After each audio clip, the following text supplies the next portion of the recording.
Salut à tous, alors on arrête le petit fond vert, il va falloir que je range un petit peu derrière. Enfin bref, voilà, tu me diras si ça te dérange. Les enfants, sa vie. J'en profite pour faire donc une vidéo que je n'avais pas prévue sur encore Tesla, c'est-à-dire que, parce que je voulais pas faire un putaclic, c'est-à-dire qu'en termes de miniature, et c'est a priori la vérité aux États-Unis, à peu près 50% des personnes, je crois que c'est 51, et encore une fois, c'est un panel, donc on va dire a priori quand même la moitié des personnes qui achètent une Tesla aux États-Unis non pas regrettent, mais souhaitent repasser à un véhicule un thermique. Donc c'est lui qui m'a envoyé cette information, merci à lui. Elle est tout à fait cohérente dans la mesure où en fait il y a plusieurs choses qui rentrent en cause. Sans borne, Vincent et Cédric en ont très très bien parlé. Ils étaient, alors c'était pas très bien audible, ils étaient sur le sable donc en Californie ou je sais plus où ils étaient à quel endroit, mais ils étaient avec un patron et qui expliquait que même aux États-Unis ça ne peut pas être clair parce que d'un état à un autre, ça va dépendre en fait de sa dépendance sur l'électricité, par exemple, déjà.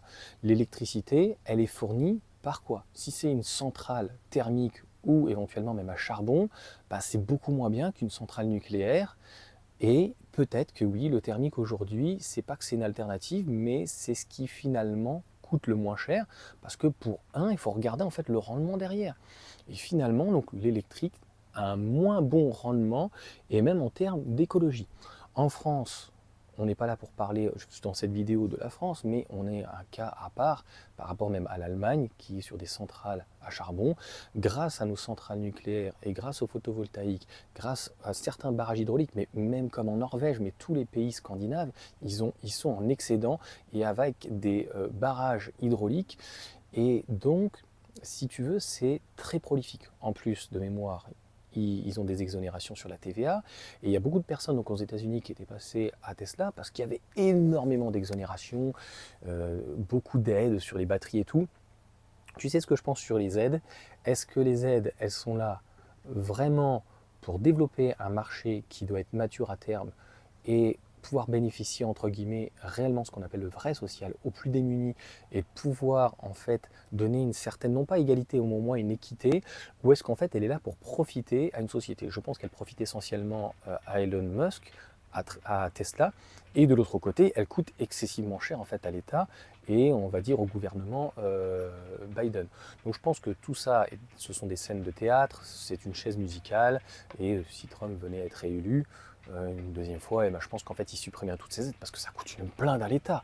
Enfin, je sais plus, les aides sur la Model 3, c'était juste un truc de fou. Là, il y avait des aides à la fois sur les batteries, les subventions, et c'est pour ça d'ailleurs que Tesla ne referait peut-être pas une usine au Mexique et ça serait peut-être plus propice en Inde ou ailleurs parce que finalement ils ont des accords.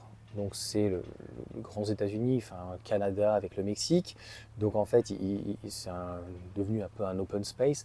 Mais voilà, les salaires restent quand même assez élevés. Donc pour faire des voitures un peu plus dites abordables, ça ne serait pas forcément le meilleur pays. On va dire que si Tesla fait une compacte, voilà, sauf peut-être à Berlin, hein, normalement ils doivent la faire à Berlin. Donc on verra tout ça. Donc voilà pour cette vidéo, je dirais, assez courte, résumée. Et encore une fois, c'est tout à fait cohérent. Pareil, la deuxième ou troisième chose aussi, c'est qu'il faut bien comprendre que les Américains, ils sont énormément pick-up. Et ils n'ont pas énormément de solutions. Il y a le Rivian, et qui plaît d'ailleurs énormément, mais il n'y a plus grand-chose derrière. Tu vas avoir quoi? Tu vas avoir un modèle Y, mais pour eux, si tu veux, c'est limite la deuxième voiture. Ils vont avoir un modèle X, mais ce n'est pas un pick-up. Et donc, ils répondent à une demande Tesla avec le Cybertruck. Et Cybertruck est à pratiquement plus de 80 000 dollars, il est aux alentours des 100 000 dollars. Donc, quelqu'un qui a ce type de budget, même moins, bah, il va prendre plutôt des fois soit un Toyota, soit un Ford F-150. Enfin, là, ça a pas mal augmenté. Là, je suis un peu déconnecté sur les prix en dollars, mais on était plus aux alentours des 50 000, 60 000, 70 000 dollars, sans compter tous les Wranglers, etc. Donc ça, c'est des véhicules qui plaisent énormément aux Américains. Pareil pour la Model S, hein, elle est quand même pas donnée. Hein, je crois que c'est 70 ou 80 000 dollars hors taxe.